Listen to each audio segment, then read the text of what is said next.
आरवा एंटरप्राइजेसची branded विक्री आणि विक्रीतील सर्व सेवा, लॉयड आणि शार्प ब्रँडचे AC, TV, fridge, washing machine उपलब्ध। आमचा पत्ता Aarva enterprises, Naik petrol pump समोर, वागदे, कणकवली। संपर्क 9619 61 15 58 आणि 91 30 34 79 08।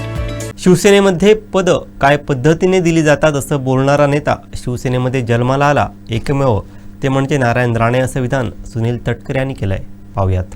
एकेकाळी 8-9 महिन्याचे मुख्यमंत्री, त्या कालावधीमध्ये वाजपेयी साहेबांच्या नेतृत्वाखाली लोकसभेच्या निवडणुकीबरोबर विधानसभेच्या निवडणुका सुद्धा त्यावेळेला झाल्या आणि त्याच्यातून विरोधी पक्ष नेते पण त्यांच्याकडे आल्याच्यानंतर एक अभ्यासू विरोधी पक्ष नेता म्हणून त्यांनी केलेलं काम हे नेहमीच उजवं त्या ठिकाणी ठरलं।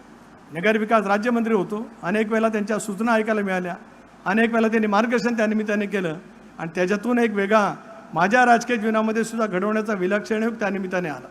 2004च्या विधानसभेच्या निवडणुकीच्या नंतर अशीच त्यावेळेला वदंत होती, राणासाहेब कदाचित पुन्हा शिवसेना भाजपचं सरकार येईल। त्याच्या अगोदर माझ्यावरनं फार वादळ झालं होतं सरकारमध्ये।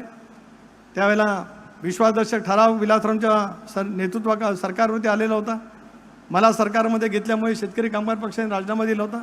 त्याला राणे साहेबांनी इतकी पक्की मोड बांधलेली होती, इतकी पक्की की विखे पाटील साहेब आपलं सरकार टिकेल की नाही याच्याबद्दलची शंका होती। आता का, कोणामुळे, कशामुळे ते नाही घडू शकलं याच्या तपशिलात मी जाऊ इच्छित नाही। गेलं तर ते त्याला राजकीय संदर्भ येईल, पण त्यावेळेला राणे साहेबांनी ज्या पद्धतीने अतिशय योग्य पद्धतीने भूमिका घेतली होती, आमच्याच पक्षाचे 4-5 सदस्य, विधानसभा सदस्य त्यांच्यासोबत घेण्याचं कसब त्यांनी दाखवलं।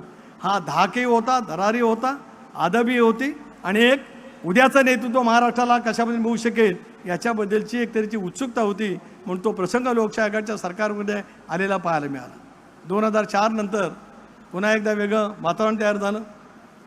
आज त्यांच्या वाढदिवसाच्या निमित्ताने फडणवीस साहेब, गडकरी साहेबांच्या समोर मला सांगायचं वाटतंय, त्याला शिवसेनेच्या अंतर्गत एक खळबळ तयार झाली होती। राणे साहेबांनी रंगशारदामध्ये केलेलं भाषण, शिवसेना प्रमुख हयात असताना त्यावेळेला शिवसेनेमध्ये पदं काय पद्धतीने दिली जातात असं बोलणारा नेता शिवसेनेमध्ये जन्माला आला एकमेव, त्याचं नाव नारायण राणे आहे, हे मला आवर्जून या ठिकाणी सांगायचं। भुजबळ साहेब ज्यावेळेला पक्षाच्या बाहेर पडले त्याच्यानंतर सुद्धा जे काही मुंबईमध्ये वातावरण तयार झालं, एक कडवट शिवसैनिक म्हणून पक्षांतराच्या विरोधामध्ये किती भूमिका घेता येऊ शकते हे राणे साहेबांच्या नेतृत्वाखाली त्यावेळेला निश्चितपणाने अनुभवायला मिळालं।